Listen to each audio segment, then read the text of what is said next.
Come on, any takers? Any bets for the other candidates? Remember, if Luis loses, a silver coin could turn into mountains of reef.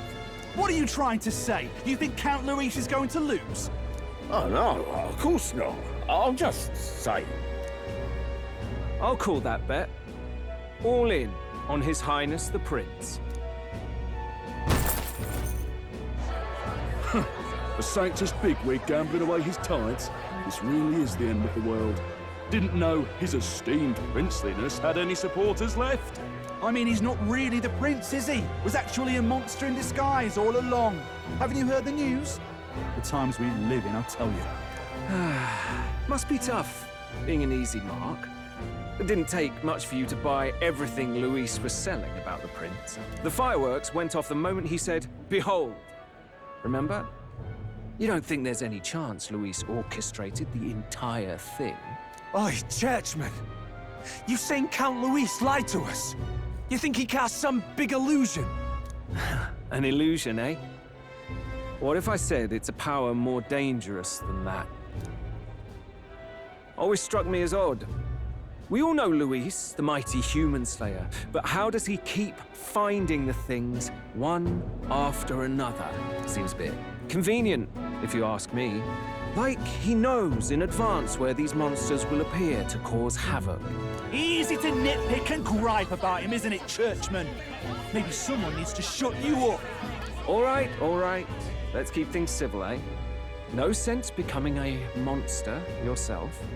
Oi! What's all this fuss about? Damn it!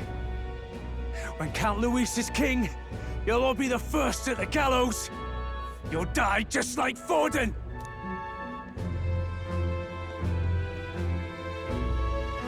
Well, they're probably just as anxious as the rest of us. All that yelling and thrashing helps fight it off. Humans have been sighted near the capital, after all. It's more than that.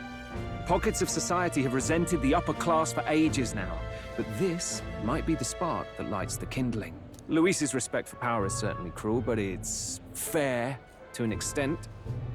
Those of us pushing the status quo have always struggled to understand the appeal. Even then, everyone's on edge. They'll jump at any excuse to argue and snarl at each other. Never seen it this bad. Not normal, I say. Blind fanaticism and doom go hand in hand. If we don't find some common ground soon, it'll collapse beneath us. Luis left saying that he'd be waiting at the royal capital. Only one place he could be. All eyes are on his Skyrunner as it rises to the flying palace. What are we about to see?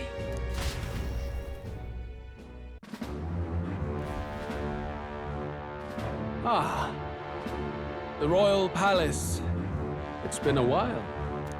Do you hear me, O king? Stubborn and deathless? This country is distorted. You and the other titled authorities decide who grows fat and who is devoured.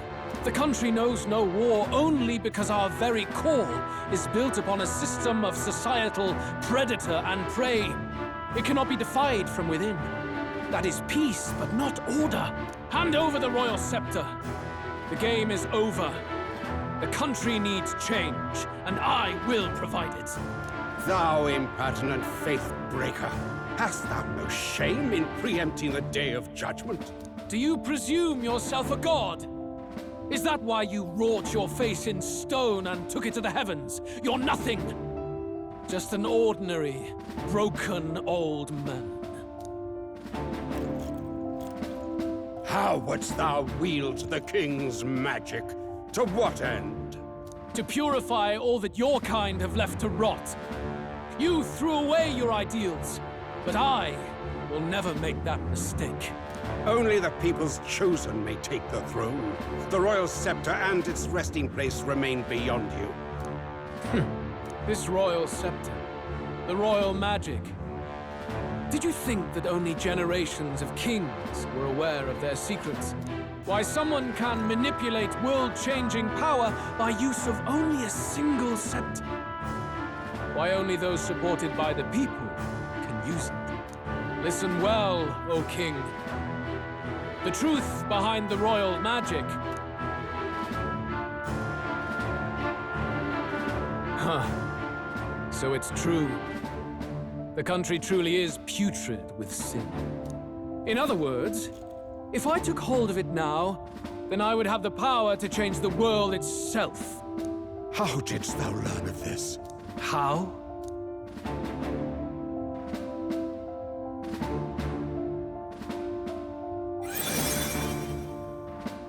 Thou wert elder. You were not always blind to this country's rot. When you visited our sanctum, I saw and knew the passion in your heart. And yet, what happened to our village? What happened to this country?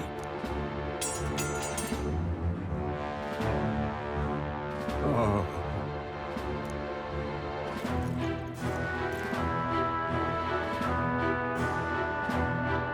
You cannot stop me any longer. Nor can anyone else.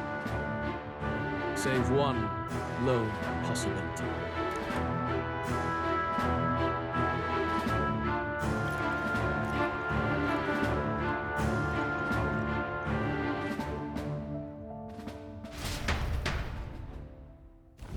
Snatching victory from the maw of catastrophe, the party descends again on the royal capital, Grand Tran. But they are greeted only by ominous skies. Their return hardly counts as a triumph, considering how they departed. Anticipating conflict, the Gauntlet Runner comes to a quiet stop.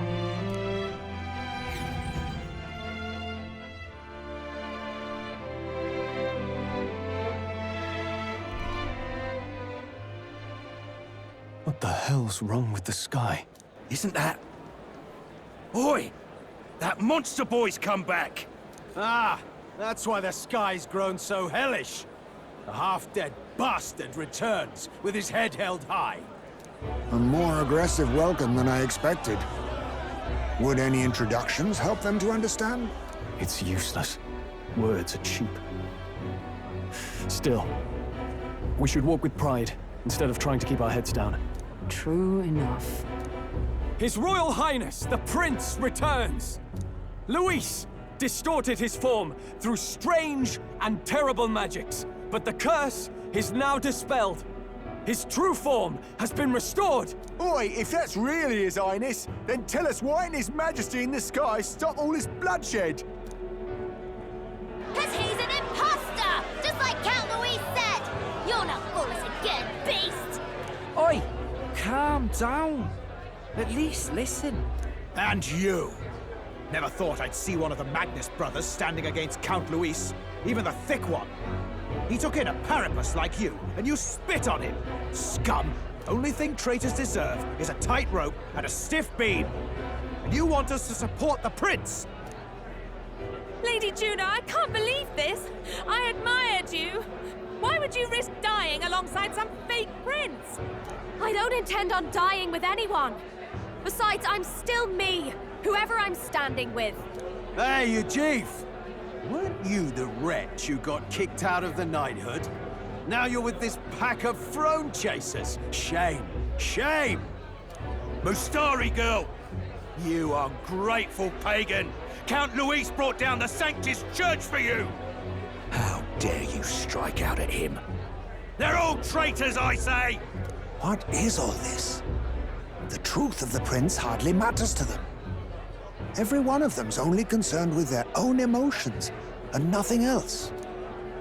We'll have your heads on pikes soon enough. Leave! Get out of our royal capital! If they're just monsters, we can deal with them ourselves. How about it? This is bad. They really are out for our blood. Has everyone gone insane? Oi! Over here! Don't bother with them! No talking this one out. You need to run. Now!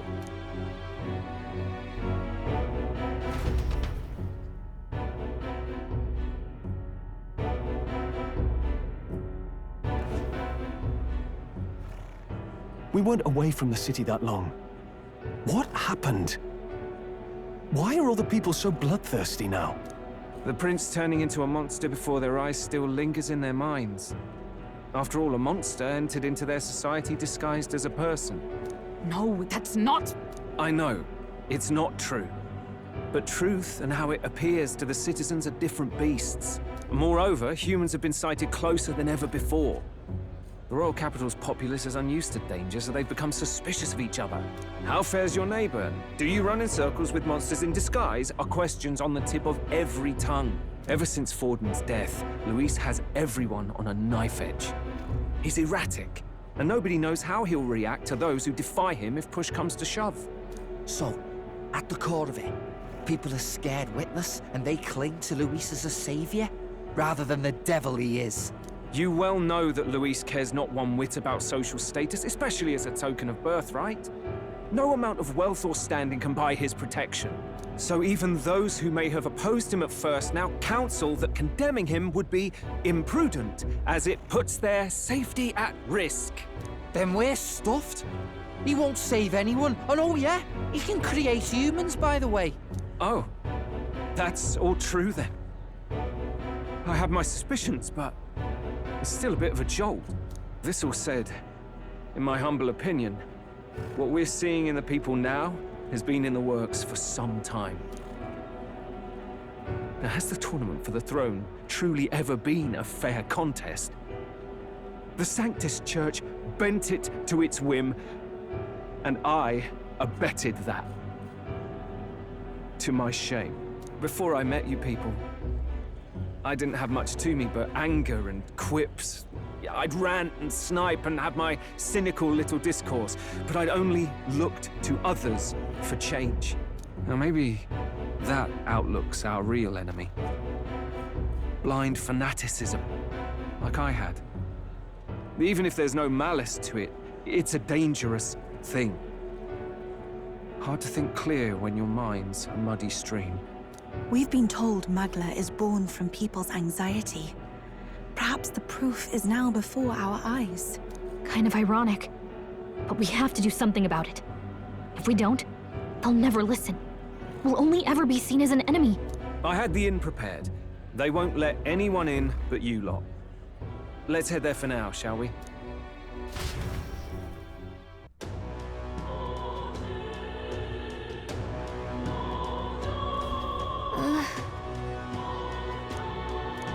All right.